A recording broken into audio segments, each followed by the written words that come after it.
there were a couple of missions where I had scouting opportunities for certain encampments they wanted to create on planets that were outside of our solar system. So I did have some connective choices there, but for the most part, they kept me very much in the dark about things, and I wasn't allowed to know. In fact, I know that we had allies. I did acquire some views of their ships, but I cannot tell you the names of their allies, and I couldn't tell you very much of what they were like, other than the experiences I had with them in the past, which came from different missions, like the one we spoke of before when I saved the couple in an assassination attempt. As far as enemies go, it was anybody that would not trade with them how they wanted to trade. They were like pirates. Their normal MO would be to present themselves as a friendly seafaring group and then attack when they didn't get what they wanted. And so it was just one of those things to where you could count on the fact that if you didn't do what they wanted you to do, they were going to try and attack and invade you and take over your ship. Okay. So it was very, it was very fast paced in that way, and that everything. I mean, they might attack 10 ships in a week.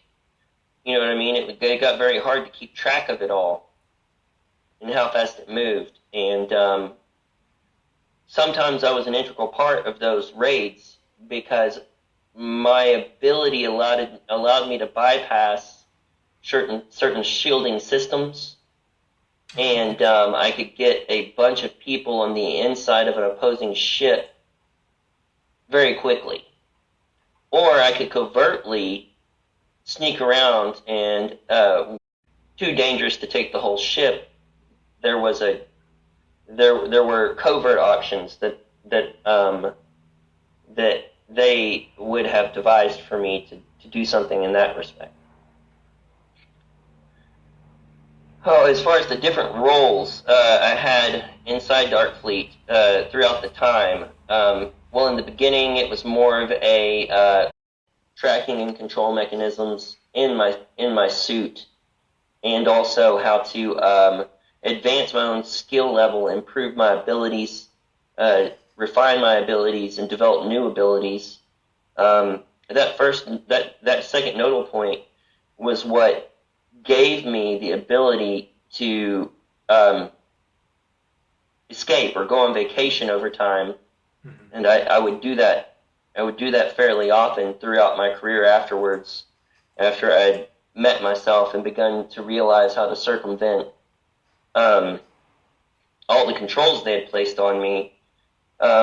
Those controls came from the suit. They could knock you out. They could freeze you. They could stop you in different ways. Whenever I developed my next ability after being able to portal, the first thing I developed was this ability that could just freeze time inside of people. They would not be frozen themselves. Their hearts were still beating. They were still alive. Time wasn't frozen everywhere. It was just like inside of them in a tiny space, but it froze their entire bodies. And it was when they tried to change my suit. They monitored you continuously through the suit, and they would know when your certain psychic ability levels were spiking, and they could tell that something was changing, and they'd want to change your suits to control you. And they took me to the workshop, what they called it, where they were going to change my suit, and I was able to freeze everyone in the room. And then I realized that I had broken through to a new ability. I froze everyone in the observation room next to that room, and then a strong feeling of fear came over me that the rest of them would find out and stop it, so I froze everything. And I had the walk of the halls at that point, and I went to the main control room, the bridge, and only unfroze the general. And we had a long talk, and I was able to garner myself a suit of my choosing. Unbeknownst to me, they had created mini suits, and this allowed me a great advantage over time. It turned out that I was valuable enough at that time that they wanted to keep me happy. Oh, okay. And so I was given the choice of several different suits that not only amplified my abilities, but gave me the opportunity, that had a learning AI in them that would give me the opportunity to develop new skills at the same time. And then I could switch into a suit that did not have the AI once I had developed these new skills, and the skills would remain. Okay. And this was it was kind of like a stair-stepping process for a good 6 months to a year afterwards on the suits. I mean, I went through 12 generations of suits throughout the whole time I was there. And some of them were more like a teaching suit, and other suits are more advanced and allowed me to just use my abilities without any control or monitoring. They always tried to sneak controls and monitors into the suits. I was lucky enough to have that second nodal point and to develop other skills that allowed me to stop those controls. But I don't know. What do you think? Do you have any questions at this point? Oh, yes. Like, how much time were you up there? 12 generations of suits. That sounds like many years. Yeah, I was up there 18 to 20 years, and I have multiple memories, and this is the weird part, is at the end of my career, I have multiple memories of how it ended. And so I'm not sure whether or not there were multiple dimensional me's trying to escape the removal of me from that system at that time. I'm not sure, but the one that is most predominant is the one where I was caught, and I was 18 years in. Mm-hmm. So I have to assume that is the primary line that occurred. It's the one, and I mean, there's a whole story involving that also. They had me. I mean, you have to understand that as we progressed, 10 years in, and so their technology level had increased greatly, and they had spread through much larger parts of the galaxy. They had spread to different planetary systems throughout our galaxy, and that they had become, to a certain degree, intergalactic, to where they could travel to surrounding galaxies that were close, like Andromeda. This is important to realize, because they set up, outposts throughout our galaxy, and they used them for everything from shore leave to refits, and whether it be a small station that would be hidden on the planet and rise when it was time for a refit, and they would do it in space, or that the ship would be brought down and refitted on the planet. Their favorite thing to do with refits for ships, and I know because we did refits sometimes, and I had to scout places for refits. Refits, a lot of times, like where they would totally take a ship in and refit for new technology, they would pick an asteroid belt with a large asteroid in the center of it, and they would hollow out this asteroid in a way so that they could have a ship enter it, and they could refit it inside this asteroid, and it would be hidden for the most part. Okay. And so, but on in there, 10 years in, they had refitted their ships, and they had advanced their technologies to the point that they could travel very far. They had much more advanced weapons. They had much more advanced shielding and much more advanced sensors than they had in the beginning.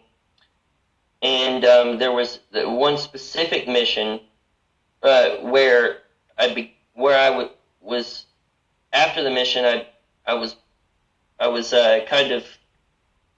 I'm just gonna have to tell you the whole story of the mission to even make sense. Okay, no problem. They were looking to expand to Andromeda, and they wanted to expand to this other galaxy and start a foothold there, but they couldn't really find a way in. Andromeda tended to have many more stars, a closer knit system, and they were all protected. And it was a shielding system that they couldn't bypass. Mm-hmm. And so they didn't really know what to do. So they had selected one star with an inhabited planet that was protected by Andromedan forces. And they had, it was kind of a little bit farther separated from the other ones, that they figured that was their best chance to try and begin. And they had been able to scan it enough to know that the energy from the shielding system was compatible with one of my suits, and that my suit could use it in a way to amplify my abilities. Mm. And that if I could get on the inside of that shielding on the planet's surface, that I could use it to clear the planet and bring the shields down to open it up for their invasion. Mm. And so the plan was that I was supposed to go to this. At this point, I had developed multiple extra abilities. I developed abilities that allowed me to create shielding bubbles for myself, that allowed me to travel forwards and backwards in time whenever I wanted inside a bubble. I could go full light body. I could travel in space on my own without a spaceship. I could travel extremely long distances if given enough energy. In the beginning, I could portal multiple solar systems away, and if given enough energy, it was infinite. I could portal as far as I wanted to. And so, what they did for that specific mission was they traveled a good 2-3/4 of the distance to Andromeda, and they stopped, and I portaled in from there, which was, at that time, that was the extent of the distance I could portal, it was the extent of the energy they could generate from that ship for me to portal in that distance. And so I portaled there, and I portaled above the planet, and I was existing in a full light body at that time, and I was able to gain access to the planet. And me being a very positive being the way I was, it was like a Trojan horse. It was exactly like a Trojan horse, in that I was accepted by the planet.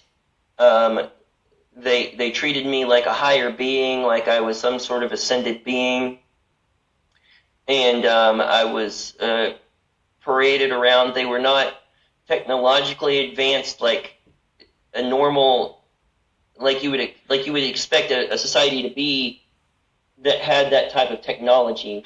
They had a very close to Earth living style, like maybe the American Indians. They were humanoid, and they had their ears were larger, and their lobes hung down to sides of their chin, their jawline. And they had larger noses with ridges on them, and they all had golden eyes and kind of a tan complexion and humanoid. And so the whole point of this mission was for me to get close to one of the generators that they had on the planet. I didn't even get the full feeling that they understood what the technology was.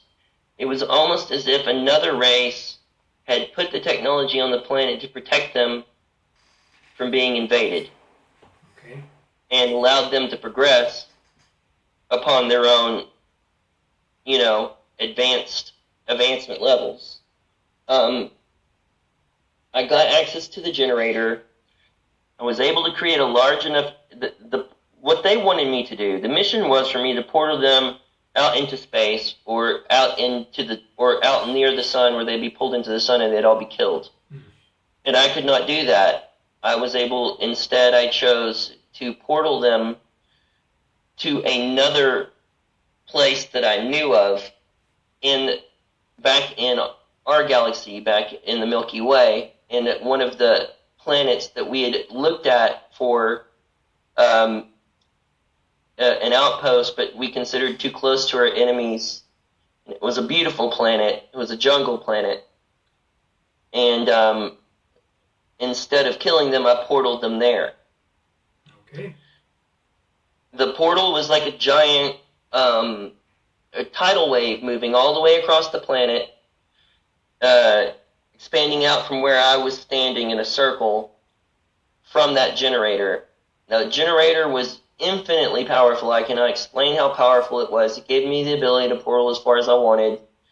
It gave me the ability to create a wave of a portal that spread across the whole planet. And every time the wave touched another generator, it enhanced the strength of it. And so, job was completed. It was a solo mission. At that point, I was supposed to portal back to the ship and give them the green light. I shut down the shielding, and I was supposed to give them the green light to continue on to the planet. In my return, I did not end up on the ship, but I ended up in a saucer of light with light beings.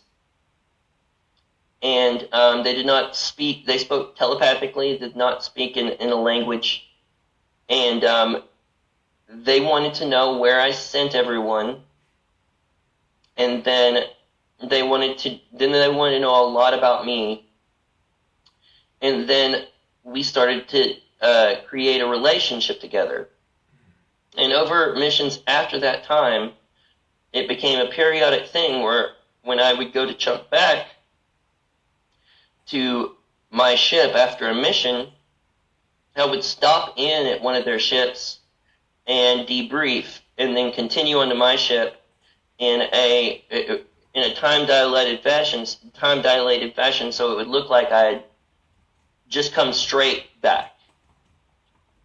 Okay. And that's when I really became a double agent for the light. And it was the first time that I ever experienced light beings of a higher nature. And did they have some instructions for you? Did they have some message to you? Yes, they had many. A lot of it was based on my emotions and how I dealt with the choices that I had to make. They gave me extra abilities, but very subtle extra abilities. Not an ability that you could even put into words, but things that made it. It's even hard to explain. It solidified certain abilities in a way so that they could not be tampered with. Okay. I guess it's the best explanation for what they gave me. Okay. And they allowed me to learn from them, and were always very grateful and helpful with any information I could give them. And so throughout the rest of my missions, periodically I would stop by one of these light ships and debrief with them and share with. And quite honestly, I got the feeling that a lot of times they were going around behind me and fixing things and making it in a kind of a secretive, quiet way all okay. And it became my only, feeling of karmic retribution, because as things got worse, as they made me do more and more things that were what I considered bad karmically or dark choices, it felt like it was the only way for me to keep things set right. And there would be times where I could tell them what was going on with prisoners, and those prisoners would disappear. Where I could tell them that they had taken this ship, and they loved to take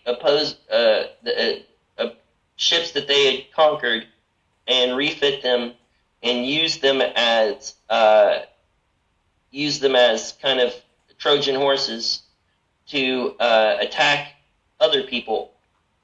And that was one of the reasons why they were able to continue the process. If they just used their own fleet, they could be identified easily, and a lot of times they would be they wouldn't get those opportunities to pretend like they wanted to offer trade before they would attack.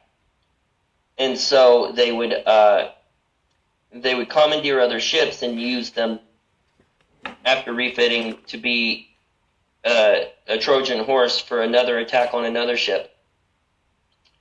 And so a lot of times when I would inform them of the ships that the light forces, when I informed them of the ships that we had taken, they wouldn't get that opportunity then either, and they would lose people.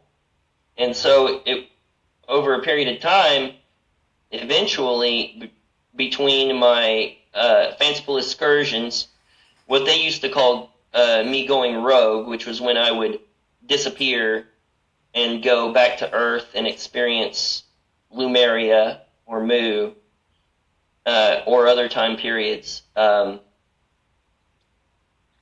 Some of those times were spent with the light beings also, and to heal myself emotionally and physically in a way from the damage that occurred. And they did an excellent job of doing that while still not allowing the Dark Fleet to know, but eventually they caught on.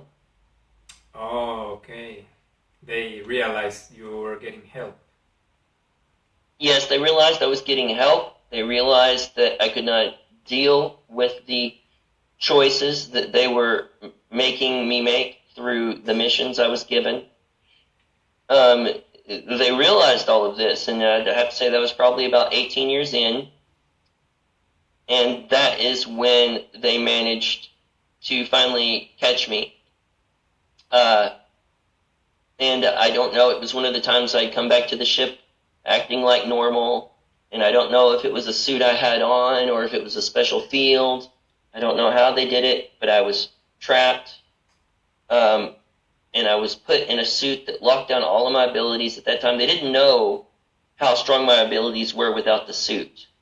So they would, they put me in this suit that locked down all of my abilities. It prevented me from using any of my abilities and dissipated all of my psi energies. From there, I was taken to this special room where they were, it was a big square room, a bunch of smaller squares in it, and they used that to age regress me back to a younger age. Okay. And it was a sealed room that I could not get out of. I wasn't allowed to. It blocked all my abilities also. As I shrunk, obviously the suit came off of me, but it was still shielded. At the very end, I was flashed with something that knocked me out and erased my memory. And the next thing I remember, I had been time dilated back to Earth, back to 1982, and I walked back in. I walked through the grass back up into my bed and went to sleep like nothing had ever happened. And that's pretty much how it ended. So they sent you back. Yes. They didn't try to kill you or anything. They just erased your memories and sent you back. Well, the reason why I think that they weren't... I remember them having a conversation about this while I was in the suit. They couldn't kill me. all of the things I had done, the one thing about an organic time traveler is that most of the time it's seamless. Most of the time it doesn't cause time anomalies, and it doesn't cause a lot of branches in the timeline. But you can't, since an organic time traveler is essentially a multidimensional being, that removing him wipes out the timeline. So he has to stay alive, or else a lot of his actions won't come to pass. Okay. Especially since I created nodal points. The creation of the nodal points made it very. They could not get rid of me, because it would have irrevocably changed the skill set I had, the abilities I had taught myself, everything. So they couldn't kill me. I had to stay alive for all of my actions to stay as they were. Okay. And that's why I was age regressed and brought back. It also made sense that, I mean, covertly it could all happen that way. So I started school later that year, and the abductions started soon after that, and I was abducted on and off every 2 to 3 months until I was 12 years old and puberty took over. And that's when they were trying to suppress these memories, right? Yes. With me, I had a very strong aura. I stored a lot of memories in that aura. The light forces that helped me do that. The light forces were very focused on making sure that there was no way I could forget everything. And because I had had so much time in collusion with them, that they had found ways to kind of interweave my memories throughout my auric soul field in a way that it couldn't be removed. And so that there would always be that path of breadcrumbs back to all the memories. Mm-hmm. And they set me up with specific... I believe that they set me up with specific dream triggers, that when the right time came, I would have these dreams and it would trigger all the memories. Mm-hmm. And I was very lucky in the fact that when it triggered all the memories, they weren't too jumbled or splotchy. It only took me maybe 1.5 to 2 years to put it all back in an effective way. Mm. It was really hard about a year in, because when I realized how much multidimensional I was and how many different times I had been, it became very confusing on how long I had actually been up there, mm-hmm. and in what order everything occurred. And even though I served 18 years in Dark Fleet, I spent much more time up there than that because of the dilated vacations I took, the dilated times when I went rogue and went back to Earth or went to other planets or spent time with the light beings. So I cannot tell you for sure how long I spent up there, even though the measurement of time for the actual Dark Fleet experience was 18 years. The measurement of time I was up there, moving around, dilating time and coming back to the original time I was supposed to be in Dark Fleet is much larger than that. Well, and in Earth's time, it would be unnoticeable, right? Because it was all dilated, because you were age regressed, right? Yes, I was age regressed also. So it's worried me for my future, because I've heard that those of us that were age progressed and regressed reach a certain age and then age very quickly. It hasn't happened to me yet, but I know that my mileage is much, much higher than my age. Mm-hmm. And so it worries me for my future a little bit. Okay. So yeah, because in this timeline it's like it never happened, but still your experience is many years. Yeah, the years, and it takes its toll. Even when you're age progressed and regressed, there's not some magical thing that just prevents it all from coming back at you. It has a tendency to snap back on you like a rubber band. whereas at some point through the life that they've given you now, it'll snap back and you'll progressively age a lot faster. And I haven't seen very many signs of that yet.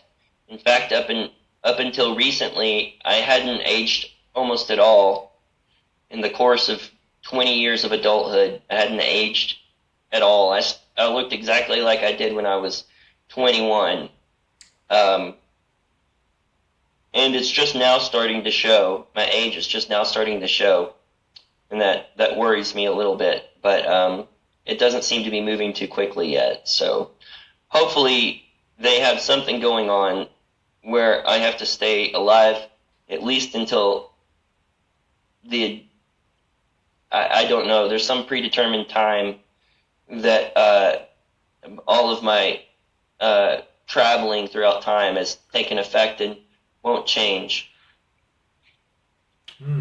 So yeah, there's certainly some positive intervention there, right? Well, actually, talking about the positive guys helping you, you said there were light beings, but do you know which race were they? I can describe what they were like. Yes. We never spoke telepathically. Okay. I mean, we spoke telepathically only. We never spoke in words. But and I never... You saw images of them in your head, like their physical appearance. Okay. Yeah, they were a humanoid race with non-definite figures. You could see their eyes. But that you couldn't see anything else other than that. The forms of their hands were very fuzzy. They had multiple fingers, but it was hard to tell how many. They were white and fuzzy. They had a physical form, but it was like touching electric cotton. Is the best way I can explain it. Very soft. You could feel the electricity flow through you when you touched them. But it was a very warm vibration, if that makes any sense. And they were extremely intelligent. Their communication a lot of times could not be put into words. They required consent for everything. And you always felt like you were given more than you asked for. And one of the main reasons I loved visiting them was because how much it felt like it relieved the burdens of the life I had to live for Darkfleet. And like weight was lifted off my shoulder, and this feeling that everything would be taken care of. That as long as I continued to visit them and disclose what was going on, that they would take care of any of the negative effects that had occurred from the choices I was forced to make. And that assurance is what made me feel so very comfortable and happy with coming back over and over again. And did they call themselves in some kind of way? They didn't have a name that I know of. In fact, I never asked for a name. I felt... It's so funny how it is when you're in situations like that. I guess that's something that we think about here on the planet a lot, is we have to ascribe a name to someone, or we have to know their history and what they're about. But when you're in an altruistic situation like that, that's all-encompassing, and time isn't, of essence, a thing anymore. Time is more of a oneness than it is a line. You don't think of history as something in the past. It's all there in front of you. Names become more and more pointless, as just recognizing a being for what they are is all that's required. I couldn't explain it to you in a different way. I guess that's the best way I could put it into words. Okay. And now, do you think they were connected somehow to the Ascended Masters? Yes, they were definitely an advanced race, and I cannot tell you if they were connected. I mean, the Ascended Masters, my experience with the Ascended Masters occurred after I returned to Earth, after I grew up, and during my early 20s, before I had become awake and realized what was going on in the planet, or I had realized about my previous service. I had telltale dreams throughout my 20s about my service, but I was always able to describe it away. And I would take periodic jumps away from those dreams, which were of memories from my double life, if you will. And I would go into the angelic realms. I was always an avid astral traveler. I had been lucid dreaming since I was 12 years old, and I had been astral traveling since I was 15 or 16. And I'd gotten so good at it, I'd learned around 23 to 24, I'd started to astral travel to the angelic realms quite often. And that was when I first started meeting and spending time with ascended masters. Okay. Was in the angelic realms. I had gotten a hold of some Kabbalistic texts that talked about the tree of life, and I'd gone on a spiritual journey to experience the tree of life and do long, open-ended meditations, and then also astral travel to them at night to experience them. And that's when I met the Ascended Masters. Okay, so could you walk us through that experience, that first encounter with the Ascended Masters? Yes, it's a beautiful story too. It's a wonderful dream. Mm-hmm. It happened when I was 23 years old, and I had been working on these meditations for just getting to the foundation. If you're familiar with the Tree of Life, the foundation is the one right above the kingdom, and which is where we're supposed to reside, is the kingdom. Yes. And so through all these meditations, I had reached a point to where I felt like I had gotten to the foundation, and I went to sleep. In my dream, I was traveling down a road, a very large highway. There was 12 lanes going in each direction. And I had gotten lost, and I wanted to try and find my way. And I noticed this off-ramp of this 12-lane highway, and it didn't look like any other off-ramp. It looked like it was made of glass. It looked like it was made of some type of luminescent glass. Mm-hmm. And I decided to pull off in my dream onto this off-ramp, and it was like I stuck to it like gravity was different. It wasn't like gravity only pulled down, but it pulled you onto this road, and this road didn't just turn around and go the other way on the highway. It took off straight up into the air, and it spiraled, and it started heading north, and it continued on this elevation that was pretty steep, heading up. And as I was traveling on it, everything around me in my dream at the beginning was very dark. It was like it was nighttime, and dark things were happening. And as I traveled up this highway, everything started to lighten up and get very bright. And I got very excited, but I had this weird fear about me, like I was ignoring the problems of my life, of my past that I had experienced, and decided to take this road forward. And I pulled over into this little way station, and it was like a coffee shop, or like a futuristic coffee shop / gas station. I can't even explain it. And inside were people from down on the earth and people from a much more advanced level. And I'd always followed this edict that when lost or unsure, find people who were the best at what was around you and try and ask them for advice. And that was when I first met my first Ascended Masters. And we sat there and we didn't speak, but they spoke through generations of pictures. They would generate pictures, they would generate three-dimensional shapes, and that was my first experience with them. And I was shown places I could travel to. I was shown my first experiences from my past that I did not understand. And looking back on it now, after I've gotten all my memories back, they make sense.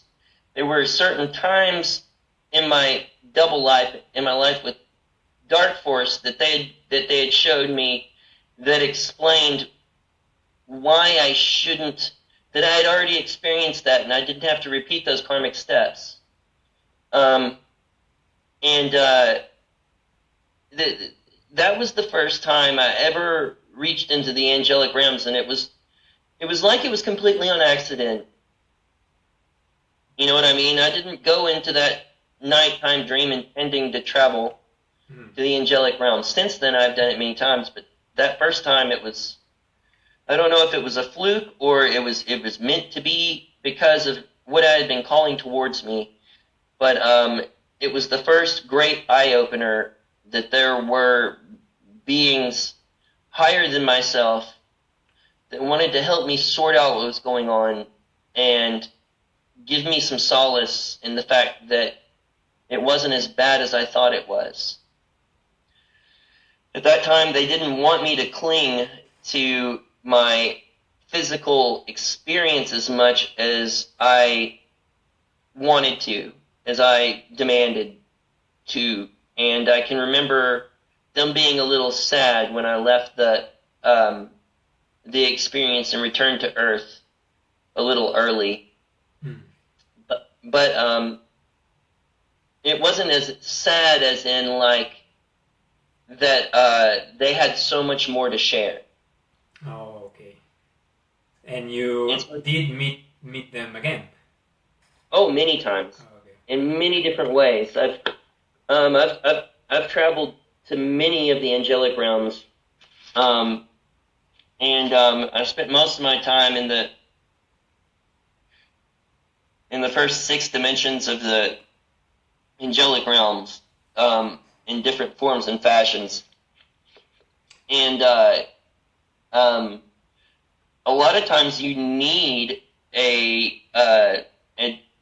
ascended master as a guide just to go different places.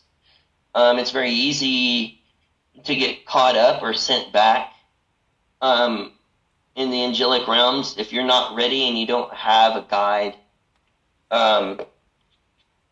So their service is absolutely required for just us 3-dimensional beings to go 4th dimensional and travel there. It's best to have a guide, or else you'll get stuck somewhere along the way and you won't be able to complete your mission, what it is you planned on accomplishing. So you visited the angelic realms, and did you visit the solar system too? Well, the solar system, I mean, that's on a physical plane. In our solar system, I've traveled to many different places in our solar system. I've been to Mars, I've been to Venus, and I've traveled to the moons of Jupiter, and I've traveled back before the Sphere Being Alliance put up the shield around our solar system. I used to be able to travel to other solar systems back then. Okay, so your travels inside the solar system were in what timeline? This timeline? Yes, this timeline. All of those travels were in an astral body, and they were done from the age of 27 to the age of 32. Oh, okay, so it's recent. Yes, yes. I mean, they were all done during those time periods, and mostly to explore what types of sentient life lived on these planets I was drawn to for one reason or another. I can't explain. The moon was a treacherous place. It was hard to travel. It was hard to experience. That there were so many different factions, and you were blocked from going so many places, it seemed. My favorite places to travel were Mars and Venus, though. Why? Is there anything interesting there? Oh yeah, Mars has multiple different sentient life forms that are very advanced and will communicate with you, and that you can even set up basic exchanges of information, and that you can learn from each other. Venus is more like philosophy. There's no violence on Venus. Venus is just a place for contemplation of the meaning of subjects. So that's on the physical plane, right? Or is it higher up the octave? I'd have to say that it's both. Oh. That they exist in the physical plane and in higher planes at the same time. And in Venus, how are the races there? Is there it's the Hathors, no? That's the name of some families that live up there. The Hathors, maybe. I'm sorry, what was that name? There's an Egyptian god called Hathor, I think. Okay. It's from Venus? I do not know about him in particular. I can tell you that it was like an intergalactic place, that there were different species, so many species you couldn't identify them all. Oh, okay. And they would sit in larger round oratoriums, if you will, places where one person would come to the center and speak upon a certain subject of philosophy, and the others would sit around and listen, and they would wait for his oration to end and ask questions in different ways. And they had a certain system of the way that they did things there, but it was always a very peaceful system. And they had a tendency to never make a decision of yes or no. It was always up for debate, and there was never a definitive answer. Okay. And so you could challenge your beliefs, but denial of a belief was not prohibited, but it definitely just wasn't done very much there. Okay, and these species, were they mostly humanoid? No. It looked like. Other things had humanoid like bodies, but multiple arms or multiple legs, just any type of alien you could imagine. You know what I mean? It was like the moon, but in a much more open setting. Where in the moon they kind of kept to themselves in all these different areas. On Venus, they intermingled much more openly. Okay, so you were invited to join them. I was allowed to be in their presence. Okay. I don't know if I was invited or not.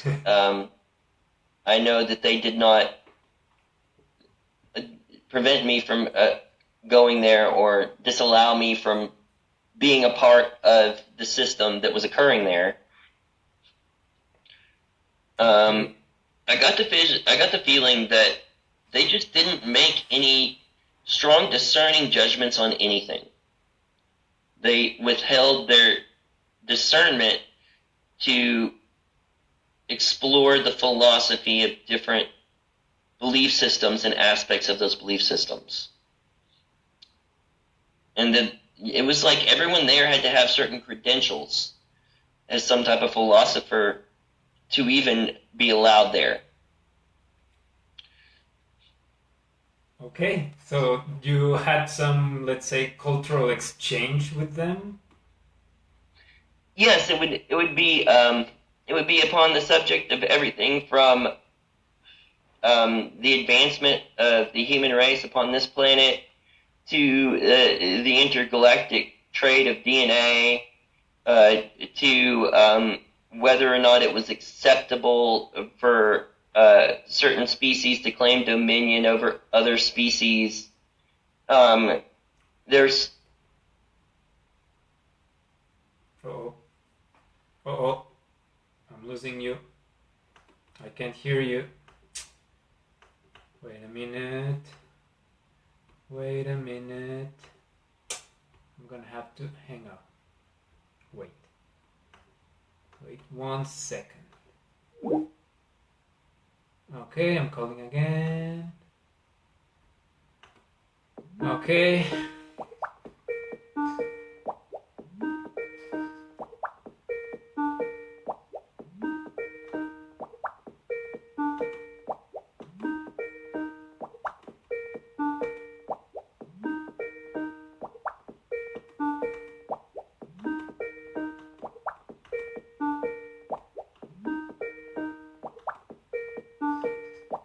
We're losing meta.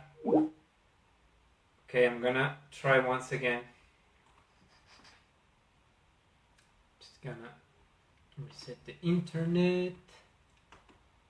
Okay, one more time. Sorry for the technical difficulties. Oh, hello. Hello, are you there? Oh, yes. Sorry, I lost you. It's okay. So, well, we were talking about Venus, but you visited many other places, right? Yes,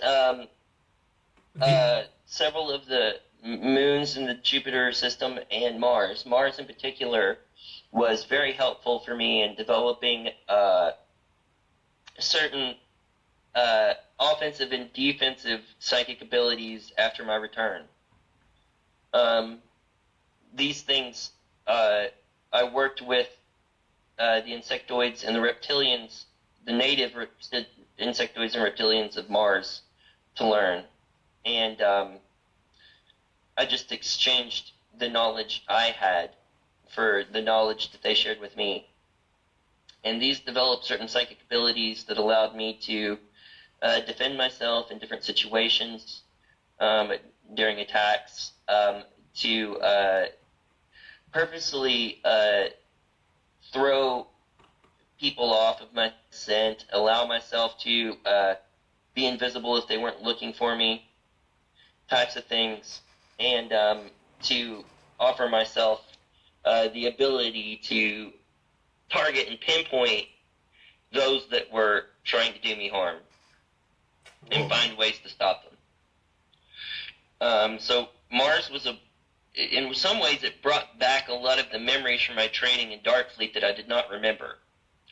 Things that I think that the Ascended Masters and the Angelic realm kind of had their hands tied about, because they were lessons that could cause harm if I did not use them correctly. So they were kind of things that I don't think the Ascended Masters could share with me because of the fact that I could have used them for negative purposes. Mm-hmm. But Mars would show me all day long. and so I definitely took advantage of that. There. Oh, okay, and they just wanted to, in exchange, for you to tell them your experience in the SSP? They wanted experiences in the SSP. They wanted my knowledge of portaling and other things like that. They wanted exchanges of those informations. The reptilians were very hard to deal with at first. I had to be accepted into their tribe. I had to be at first it was not. There was not much interaction with them, and they did not like me, and I was sent home a bunch of times. And then eventually they just kind of gave up on that because they kept coming back.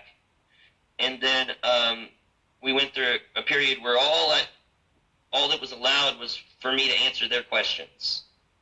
And then I met a couple of what I call their shamans, very powerful metaphysical beings, physical-bodied beings, but they could talk to me in an astral body. They communicate with me. And that's when the exchanges started to occur with them. Mm. Now, with the insectoids, it was much easier. let you right in, and they were all about exchanging information from the very beginning and straight through, and they didn't care necessarily if your purposes were positive or negative. Either one of them didn't. It was more about whether or not the information they received for what they gave you was worth it. Okay. So you said that these abilities help you to circumvent the Dark Fleet's... no, this was after the Dark Fleet. Mm-hmm. Okay. Yes, this was after. But they still helped you, these new abilities. Oh yes, those abilities gave me the ability to stay below the radar, to block a lot of negative attacks, to pinpoint and focus on the actual person targeting me, and find different ways to circumvent that attack. Once you know who it is, or where it's coming from, and you can identify the place and the position, you can scatter their attack. You can cause other problems with the energies that are being projected towards you, or it's easier to reflect them once you know where they're coming from. All sorts of different things can occur once you've been able to identify where it's coming from. It's easier to tell what the motivation is. Oh. So they are still trying to attack you. They're still harassing you to this day. Oh gosh, it's been happening for a very long time, and honestly, the people around me have suffered more than I have. And it's just you just can't always help everyone. You can't be there 24/7 all the time. And there's just times where there's no way to prevent all the attacks on everyone around you. And the point is more to find a way to not allow that to destroy you. You can't allow all of that negativity to destroy you also. Okay, so the Remo is basically to attack the people that you love, that you cannot protect all the time. Correct. If they cannot harm you, then they will attack everyone around you. Okay. So, do you have anything important to disclose? What is it like, the big bomb that you could drop right now? Oh gosh. Well, I mean, I don't know, other than the things we spoke of last time. It's still the same things we're looking at. Cobra's recent mission is the most important thing to occur on this planet in millennia. The light network is a game changer, and it's going to make everything a lot better for all of us. I look forward to its completion coming in the next 2 months, and I cannot wait until it's fully operational, and I can use it on a regular basis.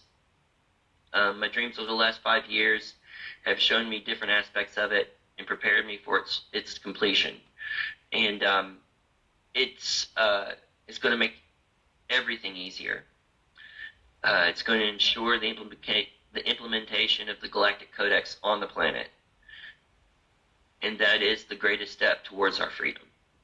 Oh, and how can we help? How can we help in this process? How can we make it faster? Oh, I'm glad you asked that question. Okay. Doing work like this for 4 years, 5 years maybe, on the plasma plane. Mm-hmm. The plasma plane is where most of our negative entities reside. It's where they hang out to feed on our negative emotions. Okay. On your way off to sleep at night, you can greatly affect this plasma plane when passing in between the physical realm and the etheric realm. When heading into your dream state, if you focus on generating a lot of positive plasma, mm-hmm. pulling the energy down from the galactic central sun, feeding it into the earth, and spewing it like a giant fountain back out of your body. Wait, I have a question here. Because the energies come from the galactic central sun and you're lying Correct. down, so I assume it's a column of light, but in what angle does it come? It's like perpendicular to your stomach, to your abdomen, or does it come through your head? Well, the way I do it personally, and I mean it's going to be different for most people, but I imagine my astral body extending out towards the great center of this universe, where the greatest foundation of light is in this universe. And then I bring about the size of a large charger plate that you would see at a dinner that sits underneath your plate, that size, a nice big old round disc full of it back. Okay. I use that energy to connect me to the galactic center, and and since it came from the center, it has like a connective energy that it's infinite, and that it continues to stay the same size no matter how much you pull from it.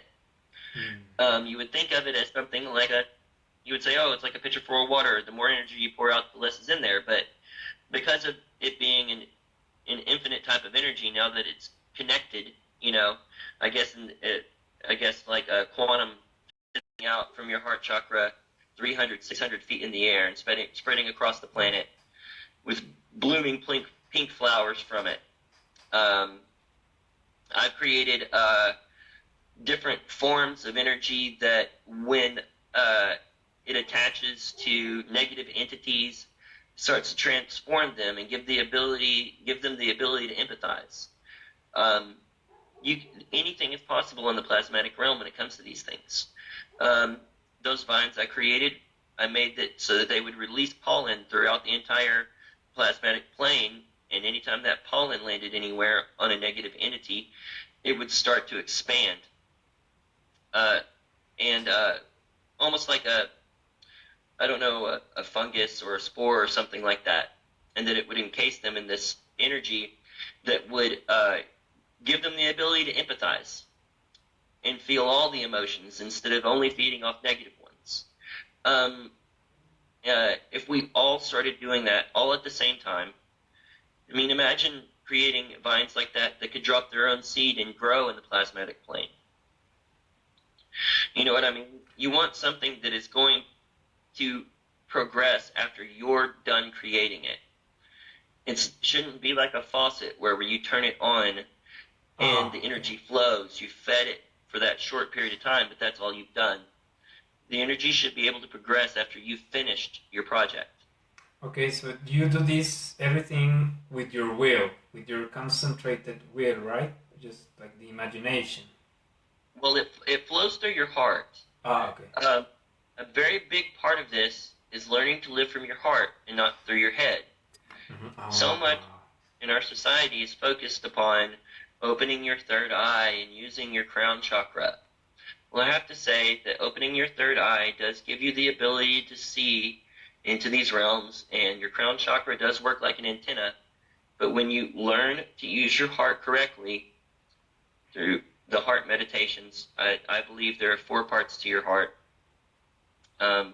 When you learn to think with your heart, that's where it all really comes from. And it feels effortless. When I did those things, it was my heart telling my head what to think. It wasn't the other way around. Okay, so before doing this kind of work, we would need to learn how to use the heart. Well, and I can give you the 4 basic understandings of the heart that allow you to do it. If you meditate on these things, you'll understand. The first chamber of the heart is like the green chakra that we're all used to. That's the healing form of the heart. Another example would be the bulb of the lotus. It represents the continuous regenerative healing process that we receive from Source. The next one would be love, all-encompassing, unconditional love. That would be the blooming of the pink lotus blossom. That unconditional love is what gives you the ability to look past all of the pain and anguish you've experienced or sent towards other people, and find a way to only send the most positive of energies out. Okay, that is the opening of the lotus. Correct. Okay. All right. And the fourth? Yes, within inside the opening of the lotus is the third chamber of the heart, which is where your oversoul has written all the information you need to know for your mission on this planet in a light language. Oh. All right. Well, I think I'm gonna need you actually to write those down after this, because they seem to be so important. They are. Yeah, to like have a structured meditation that we can share, and then we can tell to everyone like, hey, you can transform the plasma plane yourself. Right? Well, yes, and that's the whole point. Now, with inside the third chamber, where your oversoul, which is the soul that feeds all the multi-dimensional yous, your oversoul, it's a giant soul of your soul that is experiencing infinite lives at this moment in time in infinite dimensions. It gave a small portion of its energy into your body and gave you all the information on why you're here, what karmic experiences you're supposed to transmute, and what your mission is in that light language. When you get into that sphere, for me, it was kind of a red color, almost darker sometimes, a wine red color. As you spend more time in there, it will lighten up more and more and more. It will get brighter and brighter and brighter. The brighter it gets, the more you'll be able to see the writing, the light writing. You can't read it. You kind of have to focus on it and watch it for a while, and it will start to make sense. You'll start to see images. You'll start to get emotional feelings. You'll start to reach a connection point to where that glyph makes perfect sense. It's like the entirety of your being has to understand it for it to work, each one of them.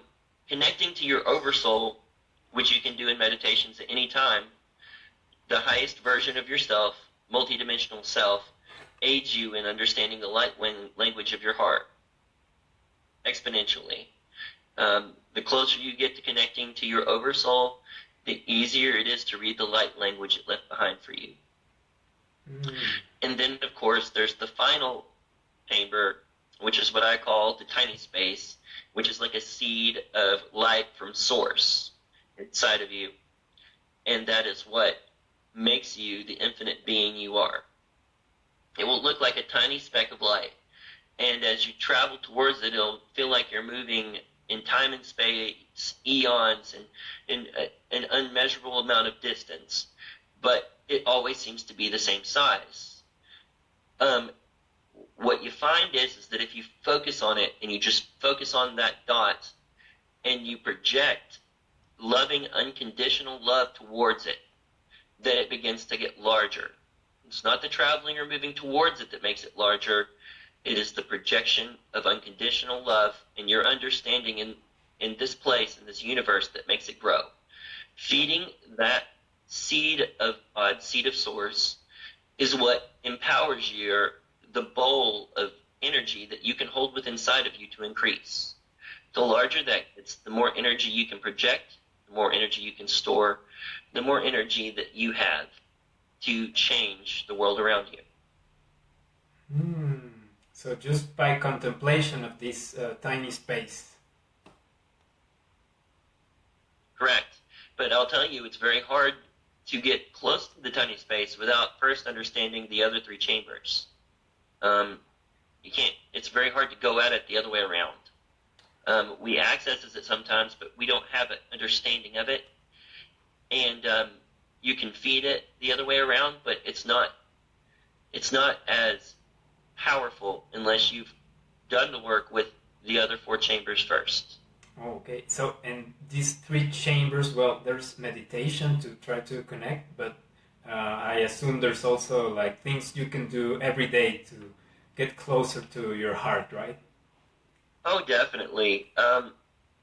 One thing I'd recommend doing is you wake up every morning with a resolute choice to do your very best to love everyone around you. And if the person is extremely negative and draining, to only separate yourself from them, trying not to cause them any harm, but instead only learning to separate yourself. Other than that, you have to be focused on your own upkeep and healing. That would be the first chamber. The second one, of course, the opening of the lotus, would be the unconditional love. And then the third choice is to every day try to connect to the great soul that is the oversoul of what's inside of you. And when you get a close connection, you'll start to feel a very strong, profound feeling of direction. A feeling of knowing why you're here and what you should be doing. A feeling of knowing that certain choices you have made are continuations of old karmic choices. And you'll find that it'll be easier to avoid the repetition of negative old karmic choices by staying connected to your oversoul. You'll feel like, I've already done that before, I don't need to make that choice again, type of things. Okay, so once you decide, you can just stop to doing those decisions, right? Correct. It will almost make you feel like you've done this exact same thing 1,000 times. Why are you still doing it that way? Like, you'll feel this weird feeling inside of you. It's like almost like a new path just opens up in front of you that's a different choice. And that happens when you're connected to your oversoul. Imagine them being an infinite number of yous out there in other dimensions making choices. And you can pull from all that information and find the right choice. That's what it's like being connected to your oversoul. Okay, yeah, I think I've had those kinds of experiences when I say, no, I don't want to do that. And Right. It's almost like a weight that falls off your shoulders. Like, well, I don't need that anymore. Yeah, and you realize, what's funny about that is that's an old karmic debt you've thrown out by making that other choice. And it's very freeing. It lightens your soul. It gives you the ability to focus your energies on more important things and keeps you from being bogged down in this just placeholder like we've been stuck in for so long on this planet. Having all our previous lives' karmic choices erased, we don't even realize we're carrying that weight around until we connect to our oversoul and we realize. Okay, very, very interesting. I think we've covered most of the things in the file that I sent you, because we agreed to talk about the specific subjects this time. But I wanted to hear from you some words of encouragement, something that would keep us motivated and focused on our goal, that would keep us inspired. I have to say the collective energy of this planet that causes the perception that we all see in front of us is changing. And that the more of us that participate in the daily and weekly meditations, the better it gets. I see firsthand these changes quite often. I can see forward and backward and sideways into time to know that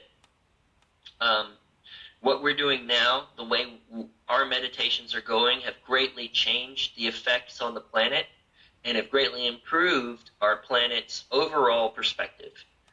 If I could do anything to get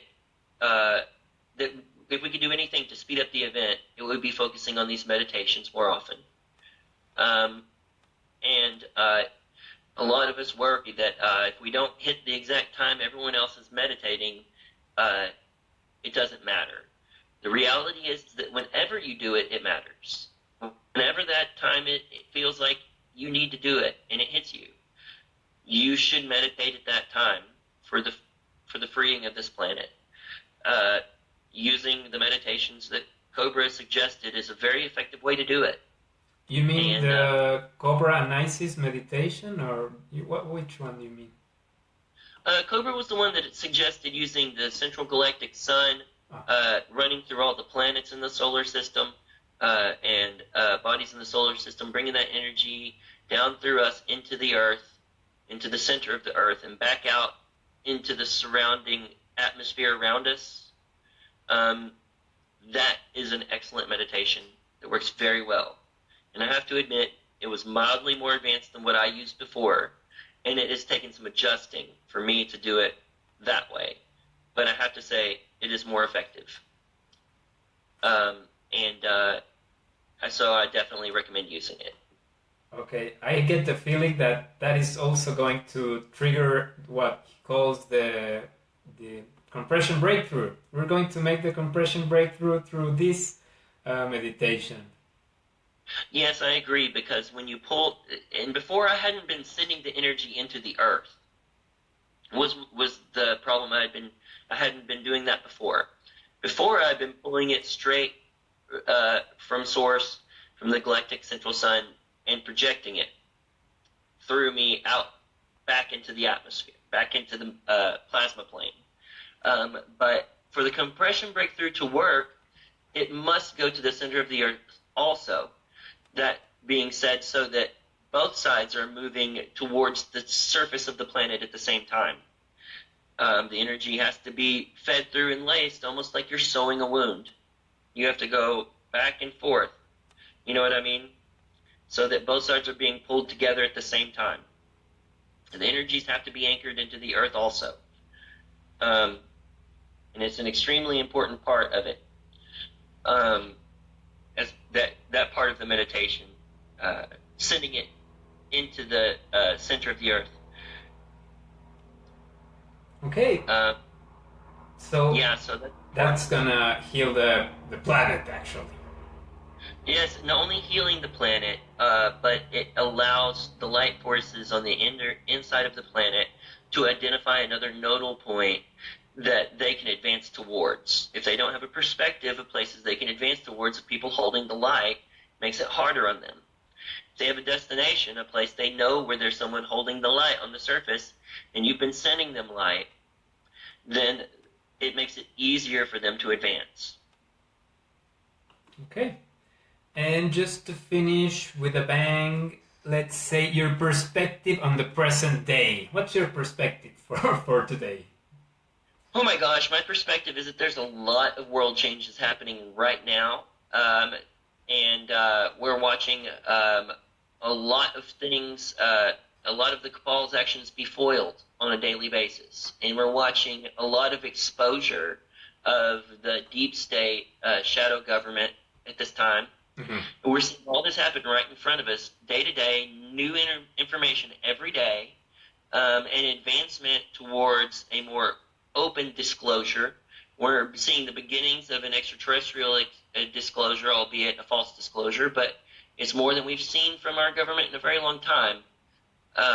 So I have to say, it's definitely something that we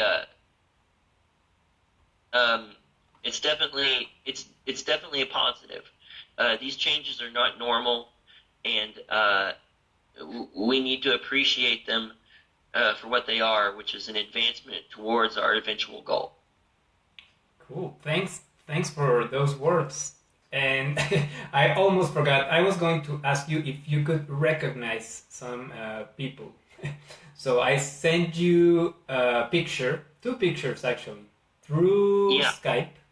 So I just saw them, but I need to figure out how to get back to the chat for them so that I can see them again. There they are. Have you seen someone similar to them? The top one I have, but they had hair. It was white.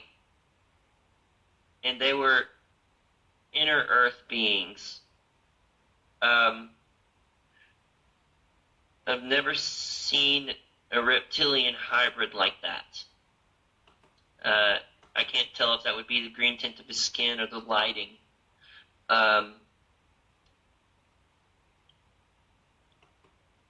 I don't know. It's possible. Okay, it's okay. Yeah, it just a reader of us asked us if we could identify these races. So I guess the first one could be Inner Earth, and the second I saw one. something like that, but they had hair. Ah, yeah. They Okay. didn't. They had a white colored hair, and I couldn't say. I couldn't say if their head was as large as that one, and they definitely had a less thin neck. They had a much more healthy build, not as thin a neck either. Their skin was white, not so much of a gray color. But they did have the blue dot in the center of their head like that. Oh, okay. As far as that reptilian hybrid on the bottom, I've never seen anything like that in my experiences. Okay. Yeah, they might just be some artistic, representation of something. Yeah, definitely. Okay. So we're almost done on time now. It's been also 90 minutes. I'm gonna have to work again full time on the transcript. There's no problem. Well, did you have any questions from the audience today? I so love those. Yeah.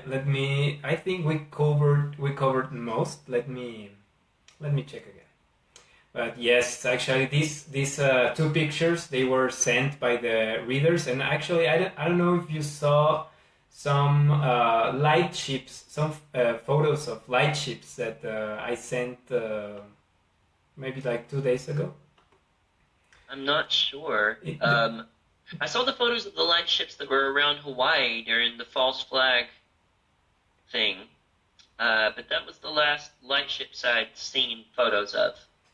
Yeah, and then we saw some light ships in Peru in January 22.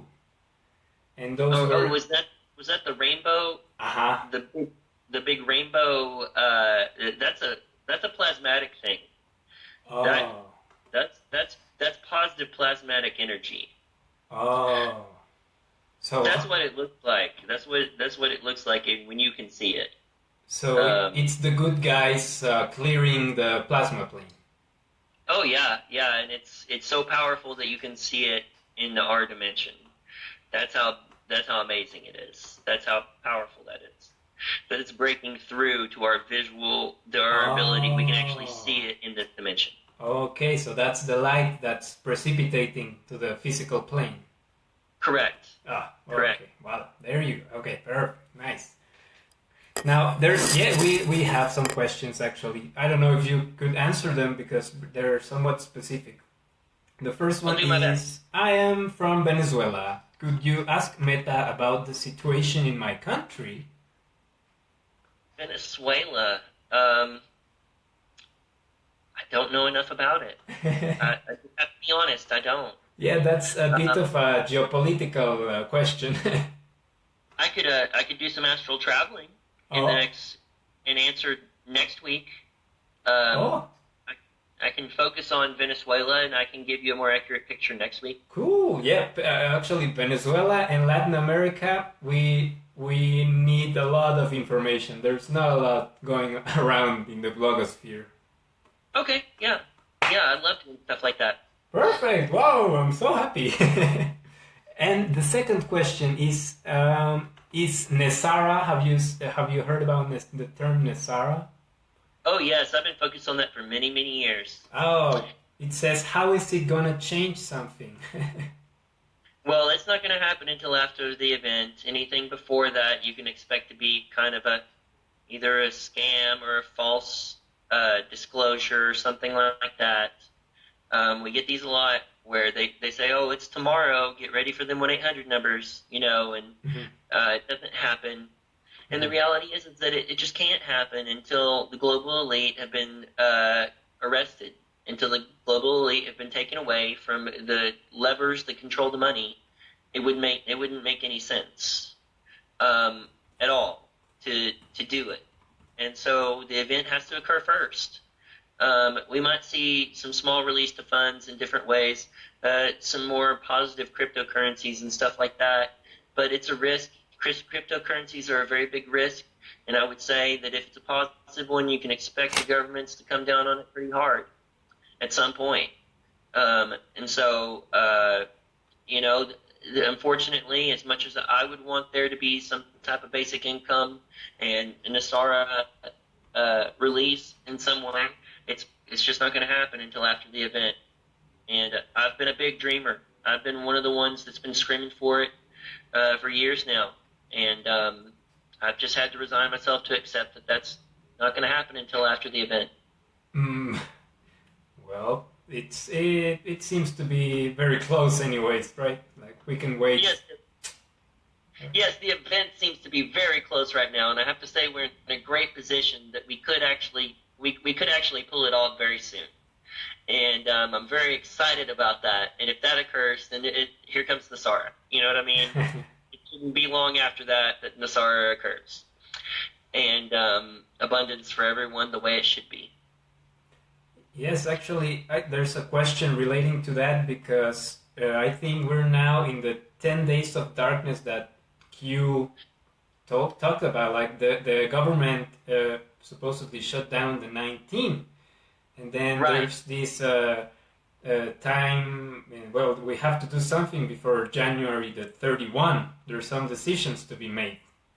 Correct. So, and today there was released information by Q that Obama had to take counsel about his participation in the shadow government and its implementation of different operatives in different government organizations and their conversations supposedly of assassinating Trump.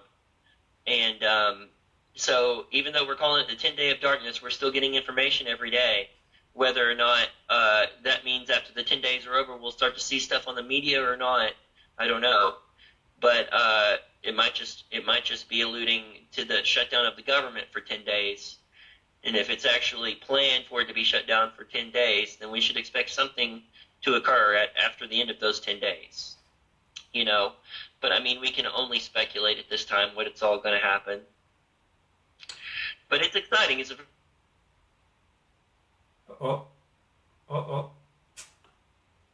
Okay. Okay. Wait. I'm losing you, but I have something that you're gonna like. Wait. This is important, actually. Let me call you again. There you are. Okay. Okay. You heard me? Yes, I heard you. Oh, okay. So, someone's asking me, actually. Okay, it says, please send him a photo of me if you have time. I am curious if he remembers me from the SSP. Please don't say my name, though. So I'm going to send you the picture. I have major trouble remembering names from SSP anyways. Okay. Can't remember one single name. Okay, so he just sent me this picture for you to see and tell me if you remember him. Okay. There you go. I sent it through the chat. Okay.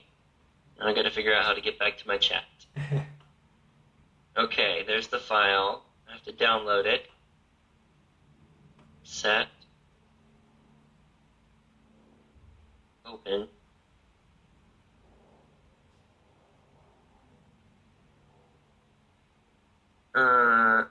Let's open in gallery.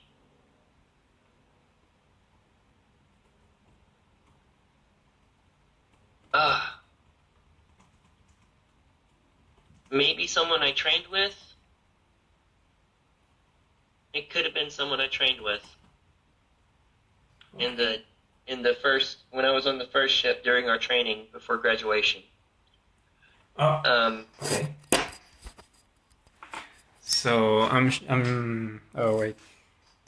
I want to show everyone the picture. So he's part of, would you say he's part of your group, maybe?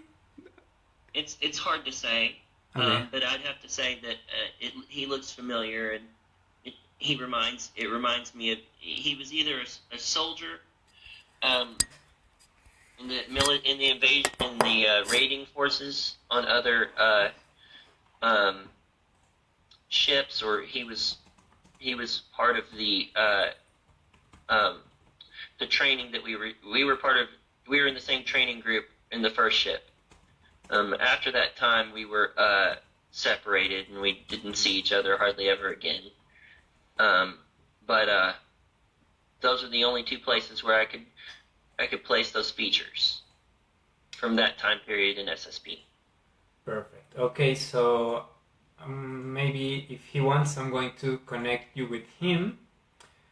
Because, well, this means there's a lot of more people like you. There should be more people remembering now and getting their memories back and ready to go. I'd have to say that it's probably 1 in 5. 1 in 5? Yeah, believe it or not, that have been off the planet in some type of SSP experience. It's way more than you realize. It's a lot more than we realize. 1 in 5 people on Earth? Yeah. Oh my God. At first I thought it was like maybe 1 in 10. You know what I mean? But I meet more and more people every day. Most of the people in the military don't realize it, but they've been through some experiences with the SSP one way or another. There's just a lot more than we realize in different ways, whether it be an abduction for DNA or a specific training in certain experiences where they were being guinea pigged for being specific things being used off planet. There's a lot of different ways you could be constructing materials that are going to be used off planet and not know. There's just a lot of different ways that we're involved in the SSP as human beings we don't realize yet. Wow. So, well, if it's a big portion of the population, I think we need some kind of tip to remember and not to be overwhelmed by our memories, because then we might block them. Well, and not everybody had their minds wiped or was age progressed and regressed. Some people are just, they don't realize that they're actually a part of it, whether it's in a military situation or a factory situation. They don't realize the materials they're making are going off planet. You know what I mean? Mm-hmm. Or, different things like that. The same way with a lot of the people in the deep underground military bases don't realize that a lot of things they're doing are associated with secret space programs. The connections are much deeper and farther spreading than we realize, is what I'm saying. So maybe we could just ask for help to higher beings so that we can remember safely without any kind of traumatic. Well, I mean, I guess it can be rather hard to remember these things. Yeah, the most important things, like I said in our previous interview, were the bringing back the fragments of your souls. You have to ask for the return of the soul fragments that have been taken from you. That's a big leap forward as far as remembering your experiences in this lifetime. And it's also a nice step forward, astral and plasmatic implants, getting your star family to help you remove all of them. Okay. Those are the two greatest things you can do to gain all your memories back. Okay, so I'm just asking these questions because I don't want it to be like a very hard experience to me, I want it to be smooth. Smoother. Huh? Yeah, it'll be much smoother if you do those two things. Okay. Perfect. Well, that's still a lot of info once again. Thank you very much for joining us in this second interview. And you said you're willing to do a third one next week. Oh yeah, I'm willing to do as many as it takes. Perfect. Okay, I'm very glad to hear that, because I love these interviews, and I'm sure people do too. So see you next week then. All right, you guys have a wonderful evening. Same.